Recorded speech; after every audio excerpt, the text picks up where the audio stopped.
University میں بچے نے پڑھا, وہی تعلیم پڑھی, وہی استاد سے پڑھا اور اٹھ کے استاد کو قتل کیا, لیکن گالی مولوی کو پڑھ رہی ہے, الزام مولوی کو دیا جا رہا ہے, بدنام مدرسہ ہو رہا ہے. کیا کہیں گے اس پہ؟ کچھ چیزیں تو حقائق ہیں, آپ ان حقائق کا انکار نہیں کر سکتے. مثلا حقیقت یہ ہے کہ پاکستان لا الہ الا اللہ کی بنیاد پر بنا, پاکستان میں قرآن و سنت کا نظام نافذ ہو, یہ حقیقت ہے. پاکستان کا جو حکمران ہو وہ مسلمان ہو, یہ حقیقت ہے.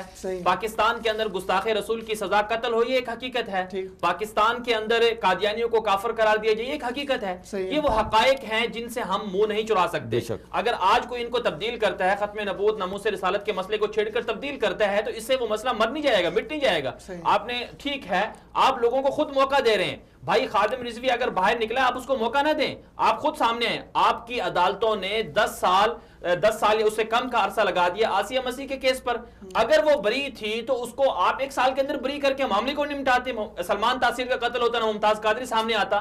جب آپ کا سسٹم, آپ کی عدالتیں اس قدر اندر سے کمزور ہیں, معاملات کو مزید پیچیدہ بناتی ہیں, بیرونی دنیا کو دباؤ کا موقع دیتی ہیں پاکستان کو بدنام کرنے کا, تو لوگوں کو یہ موقع ملتے ہیں. یہ جو واقعہ ہوا بہاولپور کے اندر, طالب علم نے استاد کو قتل کیا, انتہائی شرمناک واقعہ ہے, انتہائی مصیبت. اس کو جسٹیفائی بالکل نہیں کیا جا سکتا.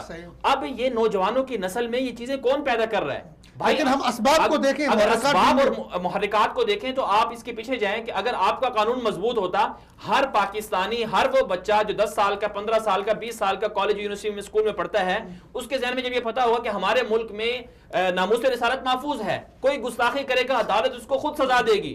کوئی اگر قادیانی اگر رسول اکرم صلی اللہ علیہ وسلم کی ختم نبوت کے خلاف ایسی گستاخی کرتے, اس کو عدالت خود سزا دے گی. تو کبھی بھی اس طرح کی جرت نہیں ہوگی.